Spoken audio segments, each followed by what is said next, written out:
It's what? I said Malcolm alleged that some of Elijah's women were underage secretaries, and can you expound on that?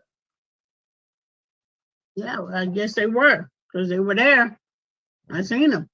I seen them myself. It's all true. It's all true. Good evening, messenger.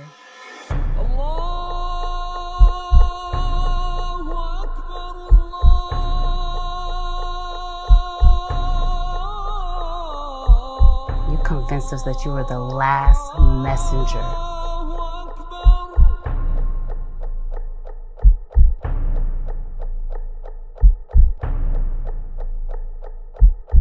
How many other bastard children do you have? So you called Andre? Oh, wait. We got to tell people to buy your book, man. We jumping the gun, man. We forgetting. Yeah, you ain't telling them about a book and about the Ring magazine. That's your job as a sportscaster, brother. All right. I appreciate that, and I will do better. Congratulations to Captain Leon Muhammad. You know, a cracker, as he eloquently tells him, wrote a huge story about him, and on page 92 and 93 of June 2025 publication of Ring Magazine. I encourage everyone to go check it out. You get to hear some of the stories, and it validates everything that he says on our platform. So make sure you guys go get June 2025. And if you have a question for him, first go buy his book. You guys probably just saw it on the intro of the video. And also, if you have a question for him, someone donated $5 today. Thank you. We'll send that over to him. But if you want to ask him a question, put the question in the comment section of the Cash App instead of saying what the Cash App is for. So go to Silent Heroes, SILENTHEROS. And now we're talking about Mr. Andre Ward. What's your take on Andre Ward, pound for pound? He retired the pound for pound king. Well, because there wasn't nobody there to challenge him. Because by the time Andre Ward got there, all the successors of Michael Spinks was gone. They had retired. He had a couple fights, good fights with Kathy Dubas fighter. Kovalev. Great fights. But Provolix. Mm-hmm. But I think if he'd fought Kathy other light heavyweight, I don't think he would have been successful. Who's the other one? The other light heavyweight and cruiserweight champion she had in Thomas Automac. Oh. Well, he beat the two guys of his era. The black guy that was really, really good. He beat him up there in Oakland, I believe. He won the Super Six. Super Six, come on, man. I'm just saying. He didn't beat nobody like the Quawees, the Sides, the James Scotts, the Michael Spinks. He didn't beat nobody significant. He just beat somebody that was around the door and somebody that Dan Goose and Jay Prince put there. And I love it. You know we can't mention Jay Prince's name on this platform because you're gonna tell me because you. No, what I say, I just mentioned that he was Andre's manager. Oh man. And what's that other kid name that Al and them had high hopes for? He got stopped in New York. Marcus Brown or somebody? The woman beater. What you call him? The woman beater. Why you call him that? I mean, he's pled guilty like multiple times. See, I don't know too much about his I wouldn't say it if it wasn't true. I wouldn't say it. Because he ain't from this era. It's public. And he ain't from Philadelphia. If he beat up a woman and she was connected to us, he got his head cracked. Oh, well. So I don't know too much about that, Fred. Mm-hmm. But I'm saying the last time he fought in New York, they brought in Michael Spinks. They had Michael Spinks there for the whole week of the fight. So I forgot. See, Andre Ward, he didn't fight no major names other than Provolix. I'm trying to think of the kid that he beat, man. He knocked him down a couple times. It wasn't even a fight. It was on HBO. I watched it as a kid. I mean, not as a kid, as a young adult. And I can't think of the kid name either. He came back. He came back in his late 30s, but wasn't good. He fought on a couple Al Heyman cards. I'm trying. They'll put it in the cards. They'll put it. He was supposed to give Andre Ward a problem, but Andre Ward destroyed him. But Fred, look what Andre Ward had. He had no good challenges in that era. Mm. See, Andre came long after the great guys that came after Michael Spinks. So there was nothing there to make Andre Ward great. Mm. Decent fighter, but he's not gonna go down in history as one of the great light heavyweights ever lived. He's not gonna go down in history as one of the great light heavyweights ever lived. Mm. How would he fare against Roy Jones? At 68, Pick either one, 68 or 75. Roy would have stopped him. At both, or is In Roy's prime, Roy would have stopped him. yeah, prime versus prime. We don't need to know about the old days. Yeah, prime versus prime. Roy would have stopped him. How about your boy Michael? Oh, Michael Spinks would have proved it with that Spinks Jakes. And there ain't no telling what the kid from California would have did to him. Jackie Lopez, Saad Muhammad, even Kwawi, Camden Bussaw, even the boy from prison, James Scott, they'd have stopped him. Ward wasn't that good. Ward was a good technician.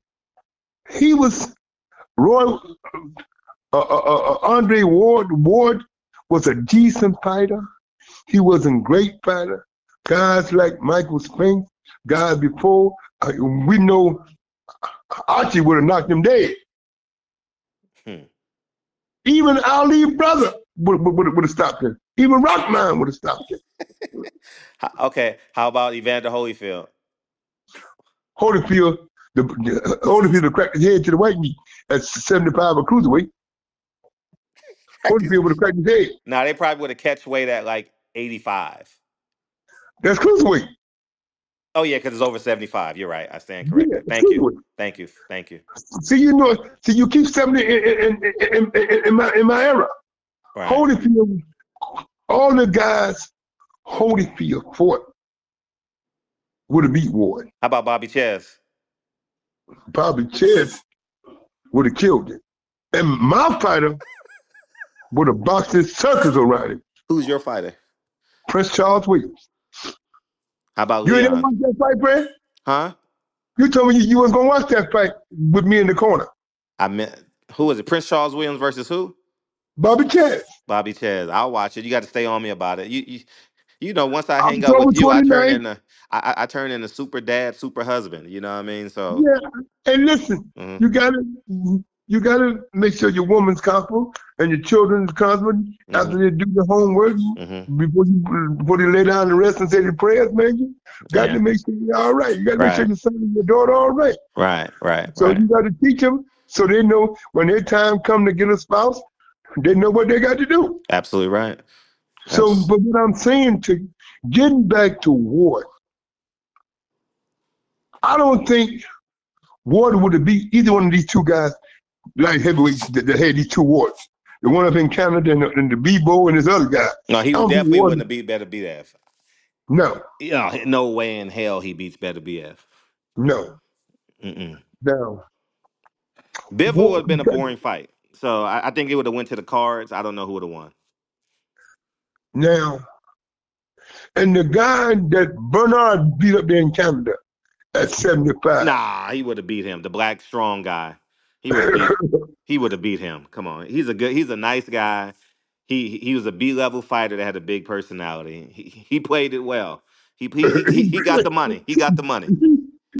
He got the bag, Fred. He got the He got bag, the man. bag. He got it. He living good in Canada right now. Yeah, he good. So, Fred, do you think that Ward would have beat a prime Bernard at 68 or 75? It's hard to beat Bernard, man. You got to live right to beat Bernard Hopkins. And what I mean by live right is it has to be for multiple years. Like you can't be in the club. You got to be married. Like your kids got to be doing well in school. Like it's because you have His to be at lifestyle. yeah, you got to be at 100%. Like it's Bernard is one of them guys that you lose sleep over, you know. Oh man. He's gonna Out of bring it all out the to names you said, out of all the names you said, maybe Archie Moore and Bernard Hopkins are the two fighters, and below them is I'm talking about just Evander Holyfield. He's below that. Those three fighters at that weight, man. Listen, it's like God damn. Like you go to the confessional every day of camp. You go to the confessional like God damn, God give me the courage to withstand what He's gonna put on me. You know, like, like I'm serious, yeah, man. He was one of but them guys. you know what? Hmm. A lot of people said I was crazy. I gave, and I said this. James Toney's one of them guys too. Now I'm surprised you ain't mentioned his name. I would say that Bob Foster would have did a better job with Andre Ward than James Toney. Because Andre Ward, he know how to break down that shoulder rope. He would, your shoulder would be so sore, you wouldn't even roll. You couldn't even roll them. Man, James Toney is by far he's more talented in the ring than all the fighters we've named. I'm talking about like boxing athletic. I'm not talking about like Roy Jones with the fast switch. I'm not talking about. I'm talking about like Archie Moore with the defense and the hard hands. But I'm talking about just like in the ring. Like in I the just, ring, he I was don't, so you know what I'm talking about, right? yeah, Yeah. Okay. I Thank don't you. see James Toney beat Andre Ward. I don't see it. You might see something I don't see. Plus, to beat Andre Ward is like beating Bernard Hopkins. You got to live right. James drink that Not on cognac that and smoke level. them Not on cigars. that level. Not on No, that level. They're on two different levels. Like nah. He damn near let a Russian beat him with a jab. Nah. no, No, he hit him to the body too. He was pissing blood. Now Ward, I was there. Ward was pissing blood after that fight for sure. But no. I don't see James Toney beating Ward. mm, I don't see it. And I've been around this game a long time. I'm gonna Let me say this. mhm. James Toney lifestyle beats him. Don't help him beat Andre Ward. I'm talking about prime. Andre No, but we Ward, gotta do prime versus prime. Prime versus prime. even in his prime, he still smokes cigars and drink cognac because I used to drink it with him. Hmm. Now, if you go back to, because we know James Toney always had a weight problem. When we go He back never ran. to when we go back to he fought the kid Ty Berry from Delaware. Uh-huh. Ty Berry won that fight, but the IBF said James had a better name, a Hmm. bigger name. Of course, they gave Ty Berry another shot. They worked it out when the courts made them work it out. Because the world saw that he beat James Toney that day because he caught him and he made James Toney lose that fat weight Hmm. before the fight. Yeah. But the IBF made him lose it because they wouldn't got a lawyer and a judge forced Bobby Lee either you strip him or he lose the weight. Hmm. And James got the weight off and had a terrible day in Delaware, but they called it a draw and saved James' title. Hmm. So I said Ward beats in his prime. He beats James Toney because of James Toney's lifestyle, I the see big that. cigars and the cognac. I respect that. And And I'm not going to refute your answer. I'm not going to dispute it, refute it, or disagree. but what I will think, what I do think that at 75, because Warden would never move up the cruiserweight because he was a natural 75. But I think at 75, Bobby Chance, because he was a hard puncher, if Bobby Chance could hit you on the arm and bend you over and catch you with that straight right hand on your chin, Hmm. because that's how he caught Prince Charles Williams. And then, but Bobby Chance's problem was against a prime Ward would cut him up. Bobby Chance had very delicate skin underneath his eyes. That's how we stopped him. We stopped him on the 9th round on cuts, October 29th, 1987, at the Las Vegas Hilton, on the undercard of Tommy Hearns, Juan Rodan, Michael Nunn, and Donnell Knox. It was a three-hitter that night. Three, triple decker. A triple decker. So what I will say, the guys that come after Michael Spinks, he would have beaten everybody but Thomas Arnomack, Prince Charles Williams. I don't even know if he'd have beat the kid out of Philly at 75 of catch weight. Who? In his prime. Steve Cunningham. Good fight. I like that fight. Steve Cunningham is another one of them guys, man. You really, really got to live right to beat him. You know? Yeah, because was he in the Air Force or Navy? He was a military man. I don't know which one. Military man. But what I'm saying, Fred, he lived right. You never heard nothing about him cheating on his wife. He didn't play all that. Kids are great. Yeah, he does an awesome job. And the only thing, man, and I said to him, man, he said to me, we in Florida. We down in Florida. He said to me, Champ, I try to live right, man. But my daughter's so sick. I said, bro, you live right, you're God-fearing, man. That's just one of them things. Your daughter gonna be all right, man. She's gonna get well, get up, and make you proud and have her own family, her own children, bro. And showing up, his daughter got well. She got her own family now. That's beautiful. So I'm glad it happened to good people. And